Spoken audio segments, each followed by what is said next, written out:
안녕하십니까. JTB 시사진단입니다. 노인 요양에 관한 간단한 통계 하나 말씀드리겠습니다. 올해 기준으로 15만 명이 노인 요양원 같은 시설에서 생활을 하고 있습니다. 그리고 41만 명은 집에서, 가정에서 수발 서비스를 받고 있습니다.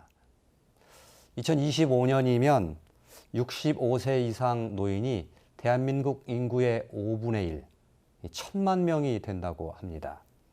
그래서 이 노인 요양 서비스는 내 가족의 일, 그리고 언젠가는 내 일이 될 수도 있습니다. 하지만 우리의 노인 요양에는 여러 가지 문제점, 그리고 그늘에 짙게 드리워져 있다는 평가가 많이 있습니다.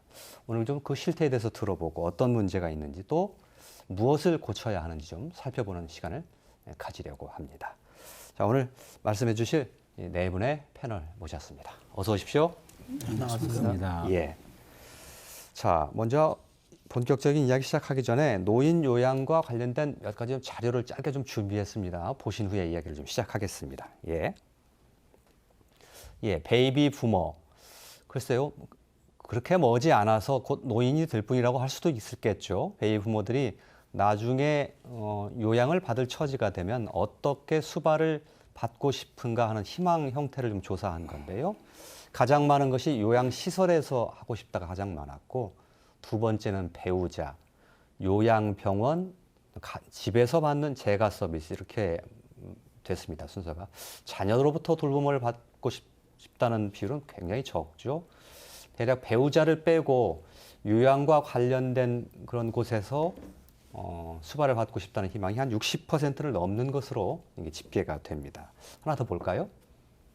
예, 2008년도부터 노인 장기 요양 보험 제도가 도입돼서 시작이 됐는데 그 이후에 이제 노인 요양 시설이라든지 또 공동 생활시설 같은 노인 요양 시설이 크게 증가를 했습니다. 2008년도에 1,700곳에서 올해는 5,300여 곳 정도 되니까요. 이 외에도 뭐 재가 서비스를 해주는 곳과 합치면 훨씬 더 물론 노인 요양 관련 시설이 훨씬 더 많이 있습니다. 하나 더 보죠. 장기 요양 보험 수급자입니다. 노인이 혜택을 받는 경우를 얘기하는 거죠. 2008년도에 14만 명 혜택받던 것들이 2018년도에는 지난해는 67만 명으로 4.6배가 증가했습니다. 노인 요양이 그만큼 우리 생활에 가까이 가 있고 우리 가정의 일, 또 우리 이웃의 일이 된 그런 상태이다. 이런 것들을 말해주는 통계다 이렇게 볼 수 있을 텐데요. 노인 요양과 관련해서 역시 가장 중요한 것은 요양을 필요로 하는 노인들이 그 중심에 있을 것이고 노인들이 제대로 된 돌봄을 받고 있는 거냐. 이 부분을 좀 가장 먼저 좀 짚어봐야 될 텐데 이 얘기는 나중에 나오게 될 노인들을 요양을 직접 담당하고 있는 요양보호사들의 근로 환경과 상당히 밀접한 관련이 있는 것 같습니다. 따로 떼어서 좀 얘기하기는 어려운 측면도 있습니다만 한번 분리해서 좀 얘기를 해보죠. 노인들이 제대로 요양을 돌봄을 받고 있는가, 그 질적 수준에 대해서 하정만 회장님께서는 직접 노인 요양시설을 운영하고 계시니까 자평을 좀 하시자면 대한민국 전체적으로 어떻게 평가를 하고 싶으십니까? 예, 지금 이제 요양원이 아까 말씀하셨지만 2만 한 2천 개 정도 됩니다. 그 중에 이제 그 요양시설이 아까 보셨지만 5,300개 예. 이렇게 되고요. 저희는 이제 법인시설이 예.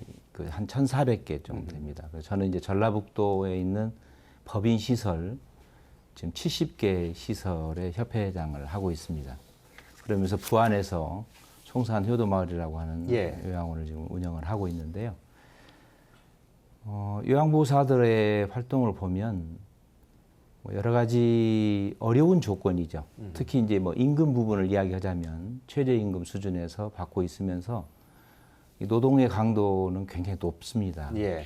그래서 몸을 다 부린 어르신들을 이렇게 모셔야 되고, 예. 특히 이제 치매를 가진 분들을 이렇게 모셔야 되는 일이기 때문에 예. 노동 강도가 굉장히 높고요. 예.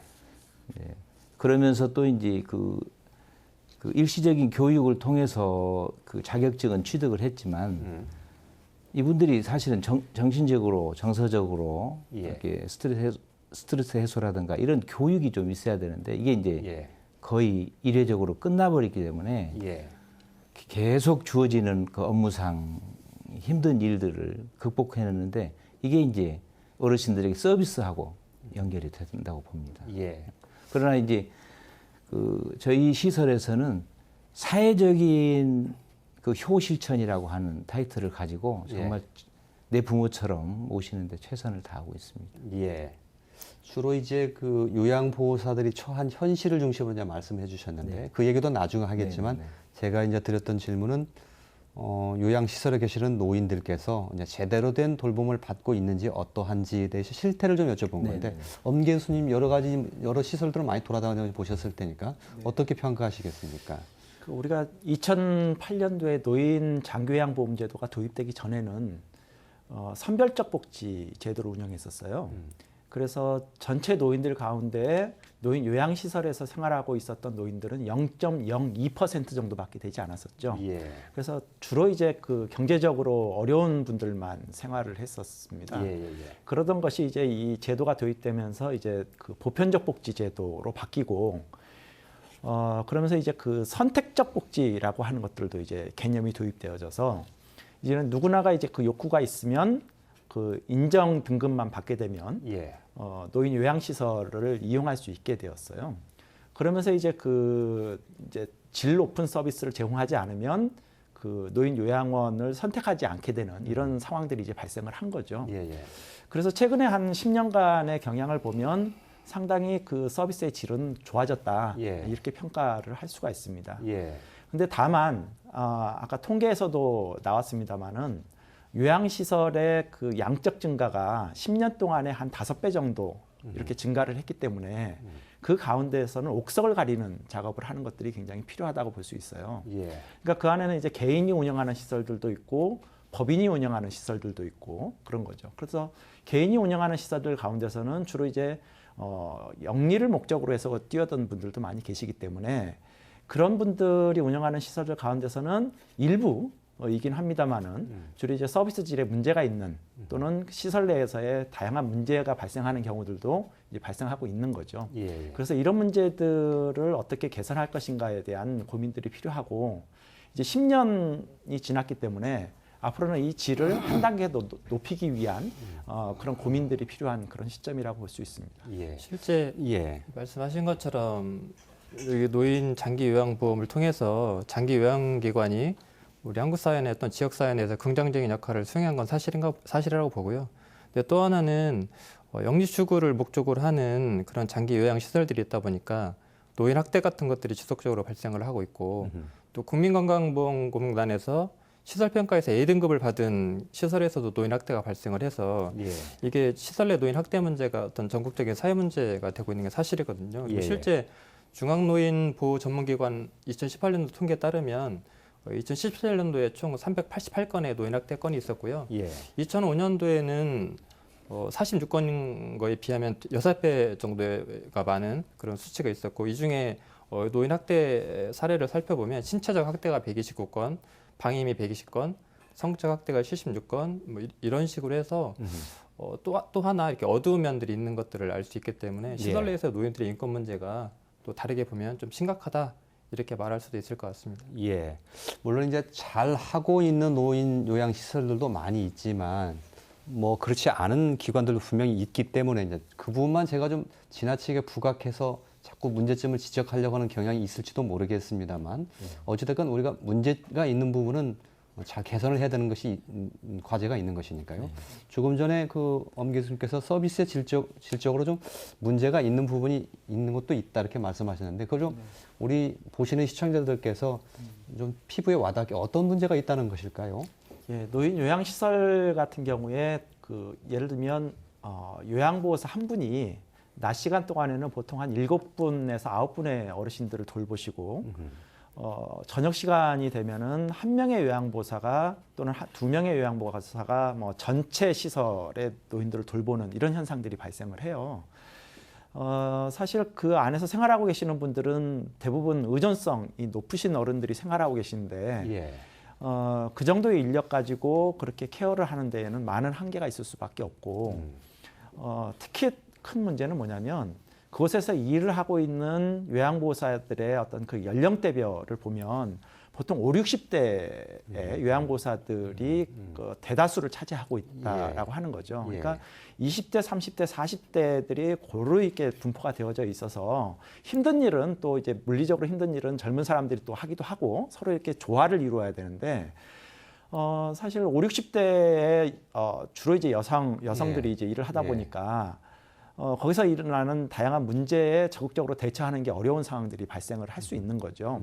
예를 들면 그 안에는 이제 치매 노인이라든지 인지 기능이 저하된 어르신들이 상당히 많이 있는데 갑자기 그분들이 그 돌발 행동을 할 수도 있거든요. 그럼 돌발 행동을 했을 때 거기에 대한 대응을 제대로 할 수 있는 교육과 훈련이 되어져 있지 않다 보니까 그 상황에서 예를 들면 같이 이제 물리력을 행사한다라든지 뭐 이런 일들도 발생을 하는 거예요. 그러면 그런 것들은 이제 신체적인 학대로 이어지는 이런 상황들이 발생을 하게 되는 것이죠. 그것뿐만이 아니고 요양보호사들의 처우가 열악하다 보니까 이직률이 굉장히 높습니다. 그러니까 1년 이내에 이직하는 이직률이 약 한 25% 정도 되고 3년 이내에 이직하는 요양보호사의 비율이 50% 정도를 차지하는 거예요. 그러면 사실은 요양보호사들이 거기서 일을 하는 것들이 굉장히 그 민감한 어떤 그 기저귀를 간다라든지 목욕을 시킨다라든지 뭐 이런 일들을 하게 되는데 그러면 이제 인권의 침해와 관련된 그런 부분들이 발생할 수도 있고 그다음에 거기는 많은 질병과 장애를 가지고 계신 분들이 계시기 때문에 그분들 개개인의 특성을 잘 파악해서 대응을 해야 되지 않겠습니까? 근데 그런 것들을 잘 파악하지 못한 상황에서 대응을 하다 보면 질 높은 서비스를 제공할 수 없는 이런 문제들도 발생하는 것이죠. 알겠습니다. 교수님께서 좀 이렇게 좀 굉장히 좀 디테일한 부분을 좀 살펴서 말씀하셨다고 하면 저는 조금 이렇게 제도적 측면이나 넓은 측면에서 살펴보면요, 이게 아까도 말씀드렸다시피 우리나라 이 사회 서비스 공급의 그 민간 의존도가 굉장히 높기 때문에 이게 또 하나의 공공재와의 공공성을 약화시키는 단점으로 작용되고 있는 게 사실이거든요. 그래서 초기 그 요양보험을 정착시키기 위해서 민간에 의존하고 시장 원리에 의해서 작동하게끔 했는데 이것은 곧 일정 정도 시설의 사유화 내지는 공공 서비스를 사유 재산으로 인정하겠다는 것은 어느 정도 인정하겠다는 걸 의미하는 건데 시장 논리에서도 물론 윤리 경영이라고 하는 개념이 있지만 이게 인권이 또 반드시 지켜야 될 덕목은 아니기 때문에 오히려 인권이라는 요소가 이윤 창출의 걸림돌이 될 수 있는 요인으로 작용할 수 있거든요. 그래서 좀 난립한 이런 시설 간의 과다한 경쟁들, 또 편법 운영, 부정수급 등 이런 문제가 인권을 침해하는 극단적인 행위인 노인 학대의 어떤 개연성으로 나타날 가능성이 높기 때문에 정부가 이런 부분에서 좀 더 적극적으로 좀 개입을 해야 되고요. 또 민간 주도의 서비스 공급체에게는 이용자들이 인권 침해를 더욱 가중시키는 어떤 아킬레스건으로 작용할 수 있기 때문에 시민의 어떤 이익과 부양 문제의 공적 책임 강화를 위해서 지나친 시장화에 대한 어떤 적절한 제어 장치가 시급하게 필요한 게 아닌가 또 이런 생각도 해보게 됩니다. 이런 문제가 발생하고 있는 근본적인 구조적인 문제가 뭐 시장화라는 민간한테 맡겨두는 그런 시스템에 근본적인 문제가 있다는 점을 지적을 해주신 것 같고요. 그에 앞서서 이제 그 엄 교수님이 지적하신 문제, 굉장히 그 예를 들면 중증의 환자일수록 보호사가 없이는 활동할 수 없는 분들이 굉장히 많고 그래서 의존성이 높다냐 그런 말씀 해주셨는데 그런 노인분들에게 뭐 7명에서 9명을 한 분의 요양보호사가 담당을 해야 된다면 예를 들면 기저귀를 갈아줘야 된다든지 목욕 서비스를 해줘야 된다든지 식사를 도와줘야 된다든지 이런 서비스를 제공할 때 제대로 된 서비스가 제공 안 될 가능성이 상당히 있어 보이는 거 아닙니까? 예를 들면 기저귀가 상당히 뭐 더럽혀진 상태에서 오랫동안 방치된다든지 이런 상태가 될 수 있는 가능성도 있는 건데 이건 어떻게 보십니까? 지금 엄 교수님 이야기하시는 7명에서 9명 이야기를 하셨는데 이제 근로시간 저희들이 이제 그 제한을 받고 있고요. 또 휴가가 더 늘어나는 입장이에요. 뭐 직원 복지 차원에서 이건 뭐 정책적으로 하는 거니까 그러다 보니까 거의 12명까지 보는 경우가 있습니다. 저희는 그래서 이제 추가 인력을 써가지고 뭐 조정을 하고 있습니다만 아무튼 그렇게 하면 아까 말씀대로 중증 환자가 많은데 5분 간격으로 이렇게 배를 누르는 어르신들이 계시고 막 예, 예, 예. 이렇습니다. 그랬더니 이제 정서적으로 이게 극복하기 어려운 일들이 당하기도 예. 하고요. 예. 또 하나 아까 말씀대로 기저귀 교체하는 시간이 2시간에 한 번씩 하도록 이렇게 돼 있습니다. 2시간에 한 번. 예, 예. 최소한. 예. 그다음에 뭐 이제 수시로 그 기저귀를 갈아서 하루에 6번 내지 7번 정도를 이렇게 기저귀 가는 시간을 정해놓고 하고는 있지만 예.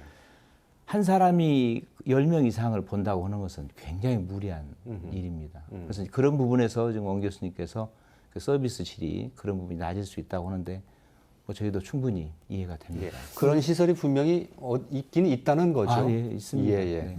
요- 그게 현실입니다. 예, 그러시죠. 좀 예. 구체적으로 예, 예. 보면은 요양보호사분들이 이제 근무를 하잖아요. 이제 지금 2.5명당 어르신 한 분을 보는데 원래 그렇게 규정돼 있죠. 예, 예. 그게 2.5명 어르신 사실은 2.5명당 한 명을 설치 예, 기준이에요. 시설 설치 기준, 인력 배치 기준인데 그 시설을 설치할 때 인력 그 기준을 실제 서비스에 적용하고 있다는 것 자체가 모순이 있다는 거예요. 예. 그러면 현장에 있는 요양보호사분들의 얘기를 들으면은 가장 적절한 게 한 2명당 1. 예. 이 적절하다고 보는데 그 예. 이상도 요구할 수 있지만 비용적인 문제가 발생하니까 지금 근무 형태를 보면은 이제 24시간씩 이렇게 격일제로 돌아가게 되면은 한 요양보호사 사실은 15명, 20명 가까이 보게 되는 경우가 발생을 합니다. 예, 예, 예. 그러면 지금 요양보호사분들이 하소연하는 것이 제발 기저귀 갈 때만이라도 예. 두 사람을 붙여달라. 예. 그 요양보호사분들이 그 정서적 감정 이렇게 지쳤는데 예. 질 높은 서비스만 계속 요구한다고 해서 예. 될 문제가 아니다. 예. 이런 문제들 좀 현실적이고 예. 근본적인 인력 구조를 좀 개선해 줘야 된다 하는 요구가 많이 있는 네, 거죠. 맞습니다. 예, 예, 예. 그리고 지금 제도상으로 보면 노인 2.5명당 한 명의 요양보호사를 담당하도록 규정되어 있는데 실제로는 뭐 휴가 가시는 분도 있을 것이고 네.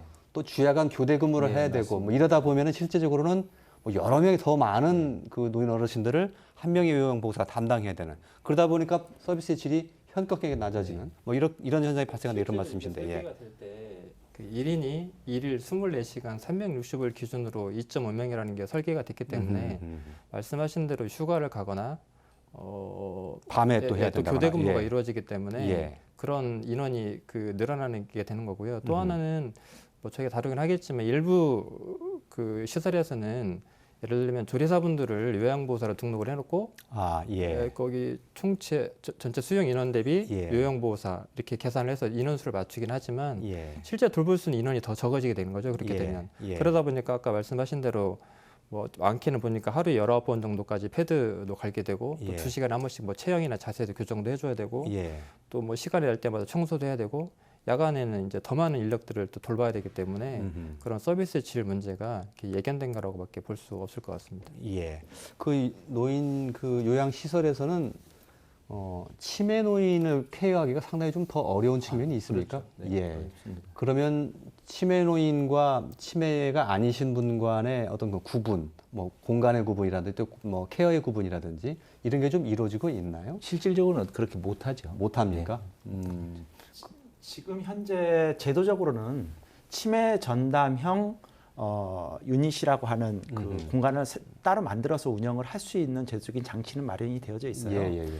그렇게 되면 거기에는 이제 그 수가도 좀 더 주고 인력도 이제 2.5명이 아니라 2.0명당 한 명을 배치할 수 있도록 하는 뭐 이런 제도적인 장치를 두고 있긴 한데 현장에서는 이제 그런 그 치매 유닛이라고 하는 것을 운영할 때 들어가는 여러 가지 부담 때문에 운영을 안 하는 경우들이 많이 있죠. 그러니까 예를 들면 치매 노인들만을 대상으로 해서 그런 유닛을 운영하게 되면 예를 들면 사고가 날 위험성들도 더 높다라든지 예. 또 거기서 근무를 하게 되는 요양보호사는 치매 전담 교육을 꼭 받아야 돼요.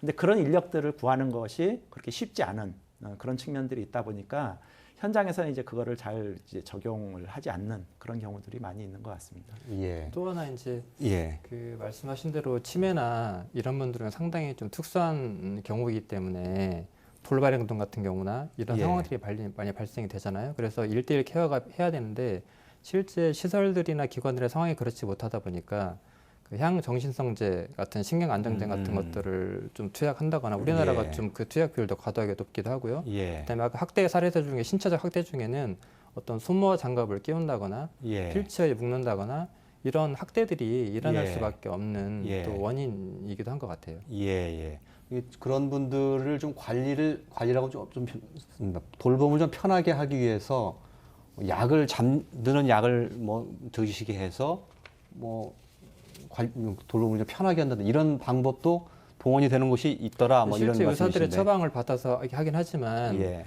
그 환자들이 자기 의사 표현을 정확하게 할 수 없기 때문에 그 대리인들이 의사에게 환자의 상태가 진정이 필요하기 때문에 이런 그 신경 안정제가 처방이 필요하다라고 해서 의사는 그분 말에 의해서 처방하게 되고 또 그분들은 계속 신경 안정제를 먹겠다 보니까 예. 좀 그 속에서 어떤 건강한 실천 활동들은 해야 되는데 예. 그런 것들이 좀 제대로 이루어지지 못하는 경향들이 있는 거죠. 예. 만약에 그런 게 있다면 그건 제가 표현을 잘못했습니다만 돌봄이 아니라 정말 관리가 되는 그런 셈이군요. 그런 거죠. 예, 예. 알겠습니다.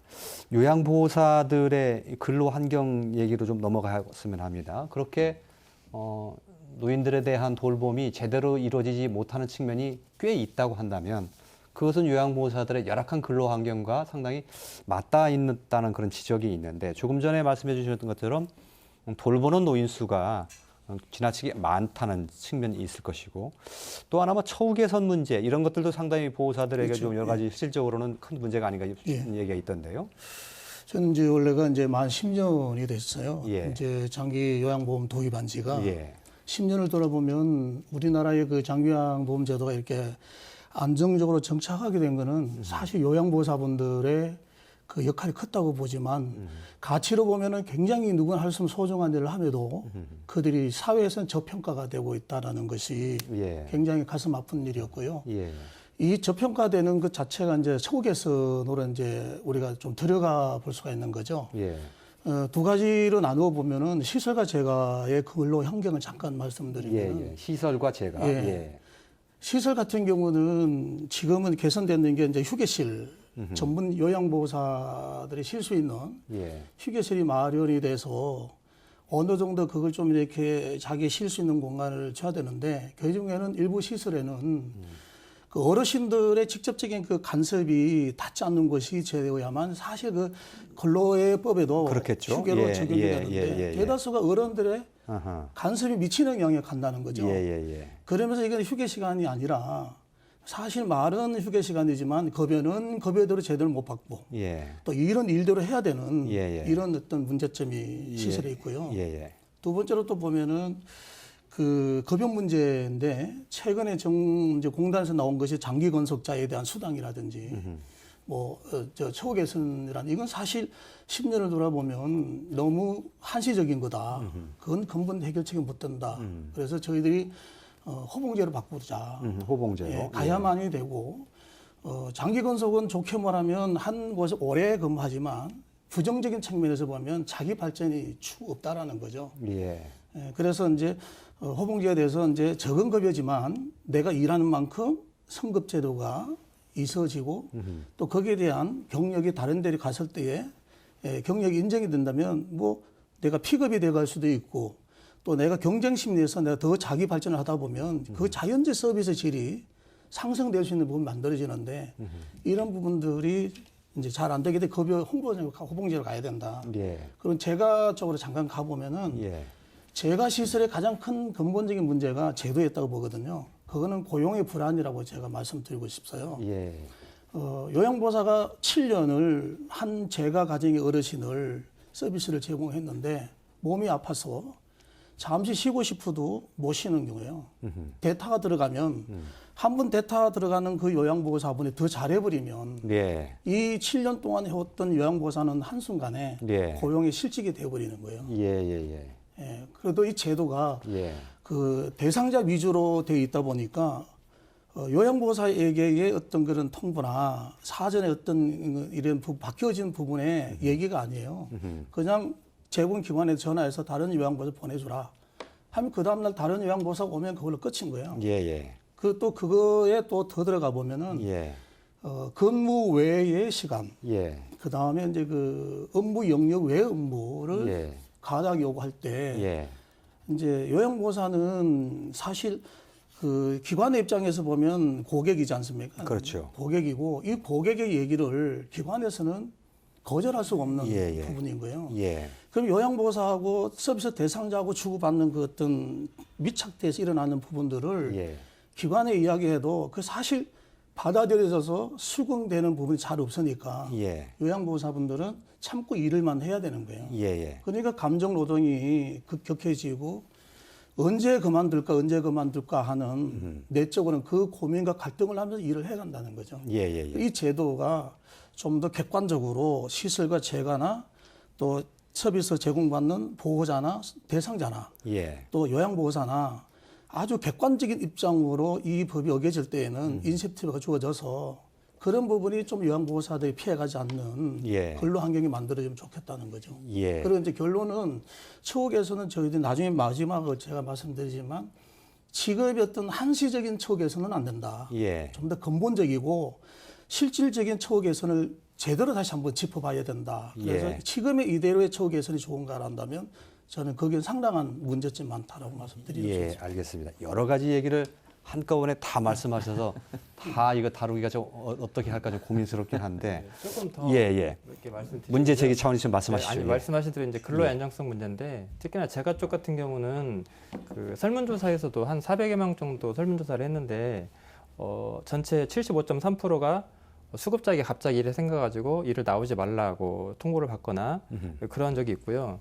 또 계약은 1년이지만 퇴직금을 지급하지 않기 위해서 다음 일을 주지 않는 방식으로 자연스럽게 해고를 한다거나 이런 상황이기 때문에 이에 대한 좀 안전장치가 필요한 것 같고요. 예, 예. 또 현재 어쨌든 질 좋은 케어를 위해서는 그 요양보호사의 처우 수준을 높여야 되는데 현재 장기 요양보험료가 우리나라 같은 경우는 선진국의 4분의 1밖에 되지 않거든요. 그래서 저질 서비스가 될 수밖에 없는 어떤 재정적 구조도 있는 것 같고요.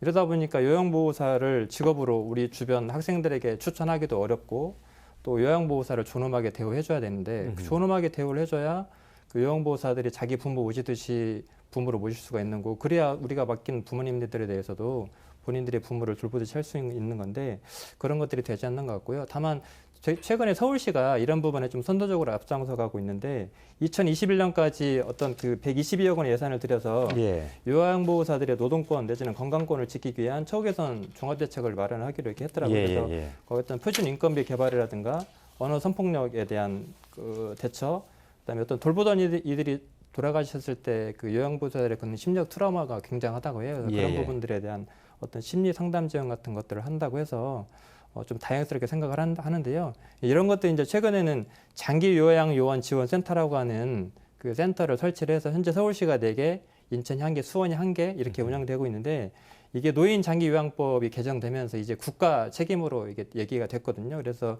우리 광역에도 이런 부분을 만들어야 되는데 그래서 장기 요양원에 대한 어떤 구충 상담, 그다음에 요양보호사들에 대한 어떤 역량 강화, 건강 증진, 뭐 취업 안정 확대 이런 것들을 좀 종합적으로 관리하는 그런 시스템, 그런 센터 이런 것들이 좀 설치될 예정이어서 그런 제도들이나 그런 것들이 좀 실제적으로 잘 운영되어질 수 있도록 저희가 계속 목소리를 좀 내야 될 것 같습니다. 예.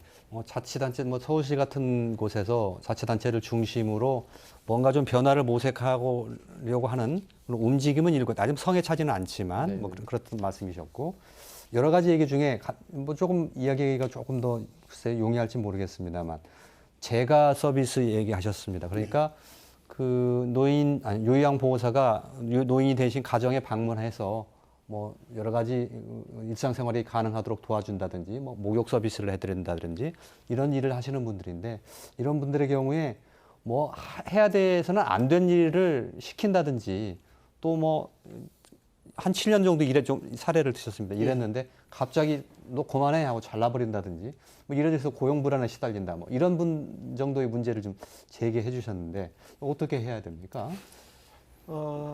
사실 이제 그 앞으로의 방향은 이제 우리가 앞으로 6, 7년 후에는 이제 그 전체 노인 인구가 전체 인구에 차지하고 있는 노인 인구가 20%가 넘는 초고령 사회가 되잖아요. 그러니까 이제 의존성이 높아진다고 해서 무조건 요양시설에 입소를 한다고 한다면 그것은 개인의 어떤 존엄한 삶에도 이제 부정적인 영향을 미칠 뿐만 아니라 사회적인 비용에 있어서도 많은 문제가 있기 때문에 지역사회 내에서 생활할 수 있는 기반을 만들어 나가는 것들이 굉장히 필요하죠. 그런 것들을 이제 우리는 이제 커뮤니티 케어라고 이제 얘기를 하는데요. 그런 환경을 만들기 위해서는 지역사회가 그 노인을 돌볼 수 있는 환경을 만들어 나가는 것들이 필요하죠. 물론 그 안에는 조금 전에 말씀하셨던 요양보호사가 핵심적인 역할을 수행하지만 그 이외에도 사회복지사, 간호사 또는 다양한 이제 어떤 예를 들면 따뜻한 도시락을 배달해주는 뭐 그런 사람들까지를 포함해서 그런 노인들이 항상 이렇게 그 열려 있는 공간에서 생활할 수 있는 그런 환경들을 만들어 나간다면 그러면 이제 지역 사회가 항상 그 노인을 중심으로 한 삶을 지켜보고 있는 것이죠. 그렇게 되면 이제 좀 더 투명한 그런 서비스들을 제공하는 것들이 가능하다 이렇게 볼 수 있을 것 같고요. 사실 앞에서 많은 말씀들을 하셨습니다만은 그런 그러니까 요양보호사를 둘러싸고 있는 열악한 어떤 그런 상황들의 발생은 두 가지 측면에서 좀 들여다볼 필요가 있어요. 하나는 근로자성이라고 하는 측면과 하나는 전문성이라고 하는 측면이죠. 근데 이제 우리는 요양보호사의 고용을 사회적 일자리 창출이라고 하는 관점에서 처음에 이 제도를 도입하다 보니 질 낮은 어떤 일자리로 이제 창출이 된 그런 측면이 하나 있고요. 그래서 이 부분을 개선하기 위해서는 이제 전문성을 향상시키기 위한 노력들을 해야 되는 것이죠. 전문성이 없는 사람에게 급여를 많이 주면서 일을 시킬 수는 없는 거잖아요. 그렇게 하기 위해서는 초창기에는 이제 그렇게 시작했다 하더라도 이제 요양보호사들도 근로자로서의 근로자성을 인정받기 위해서는 그들에게 전문적인 교육도 시켜야 될 것이고 또는 기술 또는 철학 이런 것들도 이제 가질 수 있도록 해주는 노력들을 해 나가는 것들이 필요한데 이웃 나라인 일본 같은 경우는 그 나라도 이제 처음에는 홈 헬퍼라고 해서 뭐 120시간 정도밖에는 교육을 안 시킨 사람들에게 그 일을 시켰었거든요. 그러다가 이제 최근에 와서는 2000시간 정도의 교육을 해야 자격을 취득할 수 있는 개호복지사라고 하는 자격제도를 도입했고 또 올해부터는 인정 개호복지사 제도라고 하는 것을 도입을 해서 정말 더 이제 아주 고도의 전문성을 갖춘 그런 전문가들을 양성해내는 제도를 이렇게 발전해 나가고 있거든요. 근데 우리는 10년이 지났습니다마는 현재 상태, 그 처음의 상태에서부터 현재까지 지금 머물러 있다라고 하는 것은 그 전문성이라고 하는 것들을 인정하지 않고 있는 것과 마찬가지다 이렇게 볼 수 있는 거죠. 그래서 그런 제도들의 개편 같은 것들이 필요하지 않나 이런 생각이 듭니다. 제가 이 부분에 좀 더 추가적으로 말씀을 좀 드리자면요. 요약해서 좀 해주시기 바랍니다. 사회적 환경도 있는 것 같아요. 그 요양보호사분들이 전문성 근로에서 자기 발전의 교육은 뵙고자 하는 것은 굉장히 열망 강해요. 통계면 자체 교육은 90% 참여율이. 근데 이제 대외기관에 나가서 배우는 데는 50%예요. 이게 문제점이 뭐냐면 자, 사회적 환경 요인이라고 했다면 시설과 재가에 경영하시는 분들이 좀 오픈 마인드로 내보내서 실제 많이 배울 수 있는 길을 열어줘야 되는데 나가면은 이제 요양보호사들 간의 정보 교류에 의해서 어떤 내가 하고 있던 부분이 다른 시설과 재가보다 좀 부족한 부분이 드러날까봐 그러다 보니까 이제 쉽게 요양보호사 밖은 못 내보내는 거예요. 좀 폐쇄된 운영이라는 거죠. 그렇다 보니까 전문성도 떨어지는데 직접 배운 것도 있지만 그런데 좀 오픈 마인드 열어주면 요양보호사분들끼리 공유도 하고 보고 느끼면서 자기 발전도 된다는 거죠. 그런 어떤 사회적 환경도 또 약간 비어 있다는 거죠. 뭐 내가 운영하고 있는 시설의 문제점이 혹시 좀 드러날까 봐 그렇죠, 교류를 하는 걸 차단한다. 이런 말씀하셨고요. 근데 그것은 상당히 과한 지금 염려를 하시는 것 같고요. 저는 이제 운영하는 입장에서 보면 근로 환경을 바꿔주는 것은 첫째는 아까도 앞에서도 이야기를 했지만 인력 배치 기준이 지금 너무 타이트하게 짜져 있다 하는 거예요. 이것은 뭐 너무 과한 누구를 노동을 하도록 돼 있다. 아무리 선수를 갖다 그 근로를 시켜도 이건 과하다. 뭐 12명, 13명을 만약에 본다고 생각해 보세요. 이건 정말 어려운 일이잖아요. 그래서 인력 배치 기준이 이제 문제가 있다고 하는 거고. 또 하나는 그 요양원이나 지금 장기요양보험 제도에서는 사회복지 사업을 하고 있음에도 불구하고 사회복지로 인정을 못 받고 있습니다. 아까도 이야기를 하셨는데 결국은 호봉제라든가 이런 것이 인정을 못 받는 게 뭐냐면 사회복지 기관으로서 인정을 못 받고 있다는 거죠. 예, 예. 이런 것 때문에 매년 계약을 하는 최저임금 수준에 밖에 따라갈 수밖에 없는 예, 예. 그런 처우가 지금 돼 있다는 거 하고요. 예. 또 하나는 그 사회적인 인식 개선입니다. 예. 이분들이 하는 일들이 정말 귀한 일이고요. 정말 어려운 일이거든요. 근데 이게 이제 임금이라든가 이런 걸로 사회 기준을 하면서 상당히 그 어려운 일을 함에도 불구하고 마치 그 어떤 특별한 기술이 없어서 일을 하는 것처럼 이렇게 인식을 지금 받고 있는 부분이 있습니다. 예, 예, 예. 그래서 이런 부분들이 좀 개선이 돼야 된다고 저는 생각을 하고요. 예, 예, 예. 그리고 이제 한 가지 더 말씀을 드리면 지금 광주에서도 결국은 이제 아까 이야기하시는 사회복지사들의 질을 좀 높이기 위해서는 교육이 필요한데 이게 뭐 정부 차원에서 이루어지지 않기 때문에 지자체에서 별도 교육부를 좀 마련을 해가지고 사회복지 요양보호사들이 교육을 받도록 하는 이런 제도를 좀 만들고 있거든요. 그래서 예. 저희 도에서 사실은 그 많이 관심을 갖고 계시긴 하지만 이런 부분들이 더 추가로 돼야 되지 않나 이런 생각이 예, 듭니다. 제가 한 가지만 좀 여쭤보겠습니다. 2018년도 서울에서 근무하시는 요양보호사 1000명을 대상으로 평균 월급 조사였더니 한 150만 원 정도가 되는 것으로 예. 나왔습니다. 조금 전에 처우도 좀 개선돼야 되고 인력도 좀 더 많이 배치해야 된다 말씀하셨는데 그렇게 하려면 요양시설이 좀 운영이 좀 어려워지지 않습니까? 실질적으로 저희 이제 기관을 보면요 서울보다는 훨씬 높습니다. 예. 서울이 좀 낮죠. 오히려 서울이 낮습니다.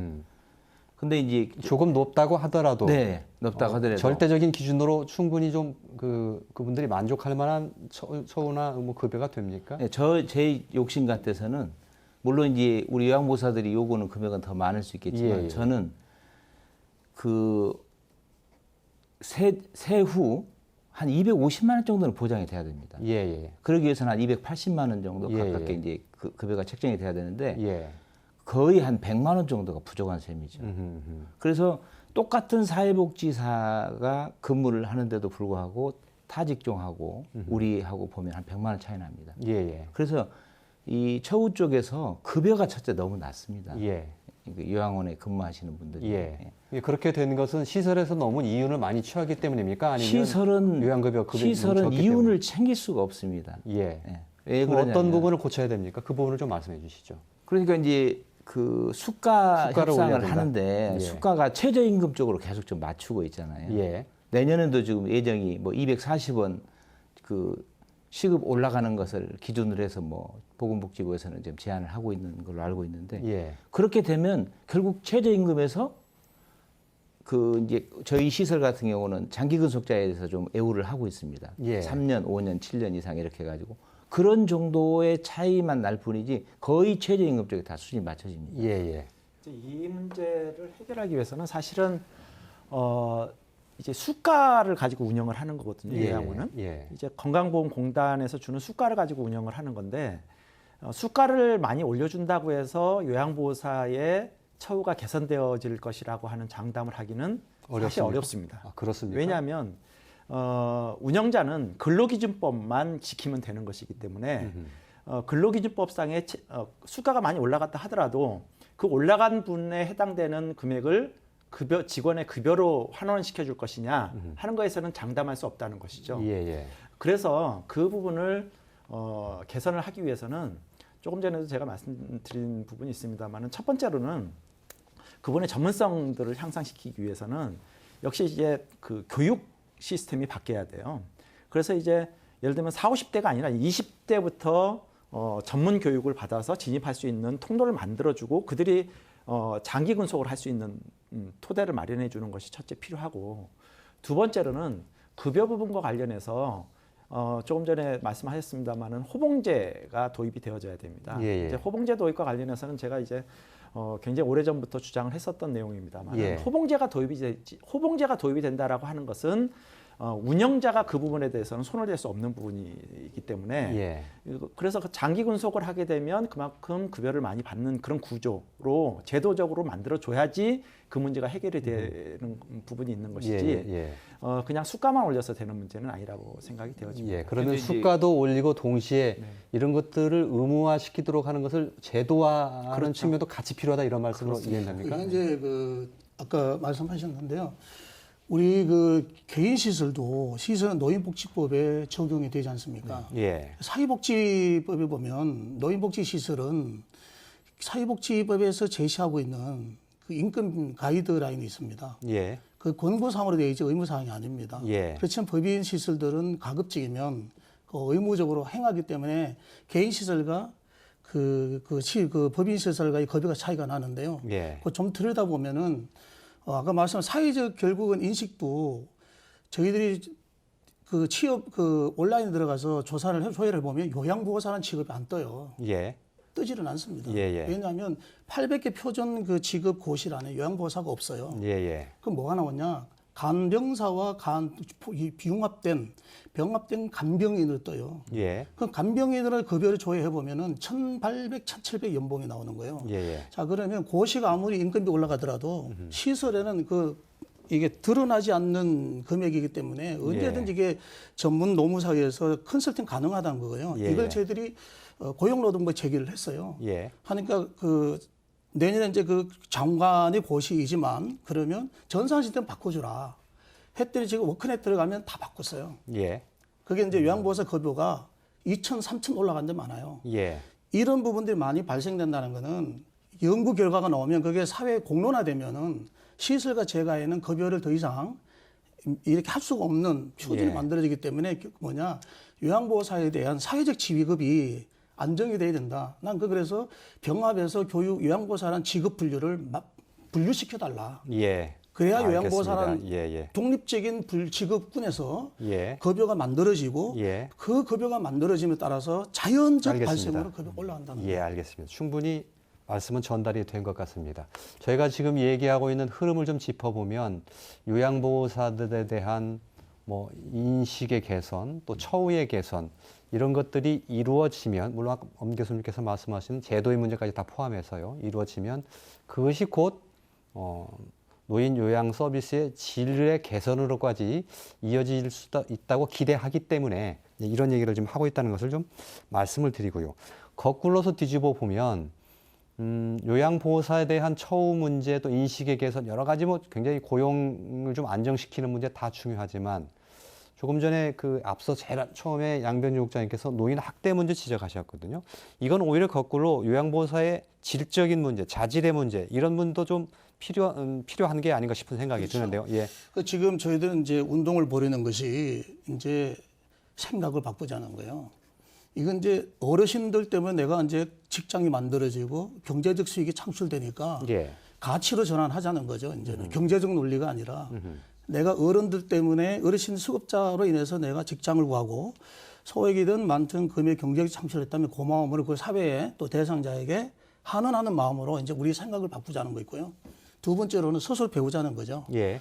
이제 고령 사회가 계속 가면 장기보험에 대한 또 요양보호사에 대한 욕구가 사회적 관심도 굉장히 높아요. 예. 그럼 내가 스스로 개발하거나 노력하거나 배우지 않으면 경쟁에서 내가 밀리는 거예요. 예. 그 배워야 된다는 건 절실한데 예. 그래서 아까 제가 말씀드렸던 것이 내부적 교육은 자체적 교육은 90% 참여율이 높아요. 예. 그런데 외부의 교육 직무 교육이라든지 보내는 데는 교육률이 설문에 보면 50% 떨어지는 거예요. 예. 예, 그래서 이건 마지막으로 이렇다면 빨리 보수 교육을 저희들이 이제 정착화해서 체계적이고 좀 단계적인 교육 시스템을 마련하는 것이 가장 시급한 문제다. 예. 이걸 해결할 수 있는 질적을 높일 수 있는 그걸 해결할 수 있는 과정이 그거 보수 교육 체계화하는 거다. 알겠습니다. 네. 그 시설이나 기관에서도 그런 말씀들을 하시더라고요. 그러니까 아까 말씀하신 여러 가지 어려움들도 있지만 실제 요양보호사분들이 서류를 작성해야 되고 하기 때문에 90%를 돌보고 10% 서류 작업을 해야 되는데 어떤 경우는 90%를 서류 작업하고 10%만 돌보는데 하라 하기 때문에 그런 문제도 발생한다고 보고 그래서 시설에서는 좀 좋은 모델들을 좀 만들어 달라 이런 얘기를 하시더라고요. 그래서 국가가 최근에 아까 교수님께서 말씀하셨지만 공공성을 강화하기 위해서 커뮤니티 케어도 하고 사회 서비스원을 만드는 거거든요. 근데 예. 사회 서비스원을 하게 되려고 하면 민간 요양 시설이 이제 정부가 어떤 공립적으로 운영을 하는 건데 거기에 예. 필요한 인력들이 굉장히 많이 필요하게 되고요. 예. 현재 한 6만 3천 명 정도를 뽑을 예정이고 예. 그다음에 거기에 들어가는 예산 비용도 너무나 만만치 않은데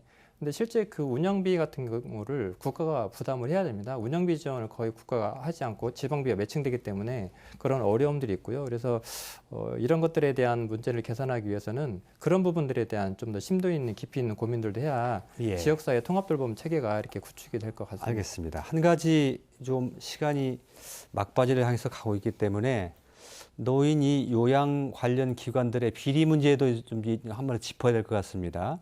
뭐 전체 얘기는 아닙니다만 가끔 뭐 그 수급자를 엉터리 유령으로 만든다든지 뭐 없는 직원이 있는 것처럼 해가지고 부풀린다든지 해서 뭐 엄청난 비리가 나왔다고 이게 보도가 많이 되거든요. 실제로 저희가 없는 얘기를 할 수는 없지만 있었던 문제들에 대해서는 이제 국민들에게 좀 알려야 되고 해야 된다고 보는데 지난해 정부에서 요양시설 12% 정도만 조사를 했는데 그게 예. 600여 개 정도 되거든요. 근데 예. 그중에서 90% 이상이 부정 청구 행위가 적발이 됐고요.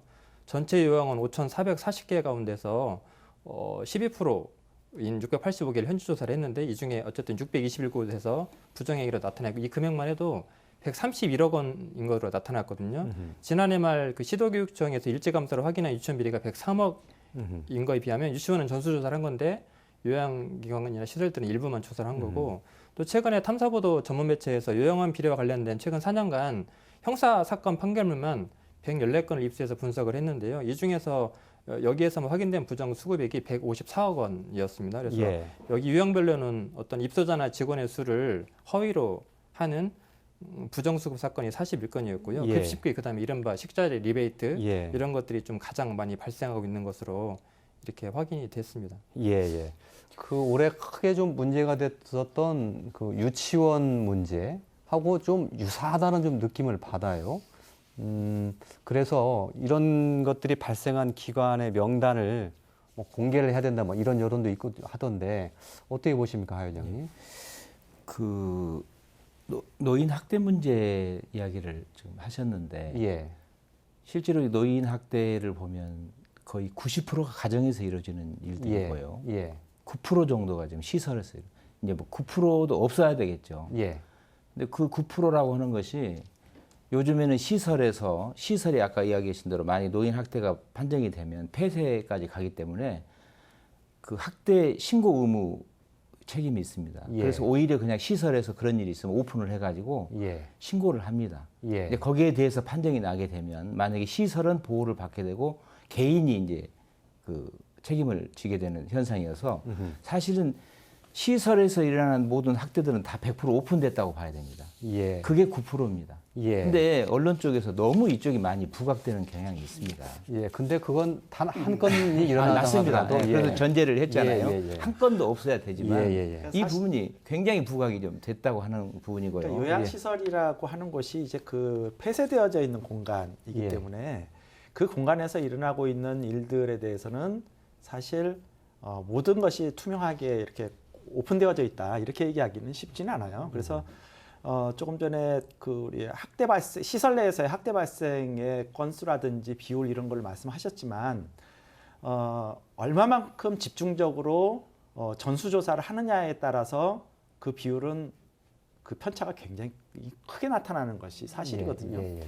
그러니까 다시 말씀드리면은 그 비율의 문제가 아니고 그거를 대부분의 노인 학대 문제는 외부로 잘 공개가 되지 않는 측면들이 있기 때문에 이런 문제들이 발생하지 않도록 하기 위한 예방 조치를 어떻게 할 것이냐 하는 것들이 이제 굉장히 중요해서 예를 들면 그래서 시설이 우리나라 같은 경우는 노인 요양 공동 생활가정 같은 경우는 9명 이하의 어르신들이 생활을 하고 있고 그 안에서 근무하고 있는 직원이라고 해야 두세 분, 서너 분 정도밖에는 근무를 하지 않는 그런 시스템 속에서는 예.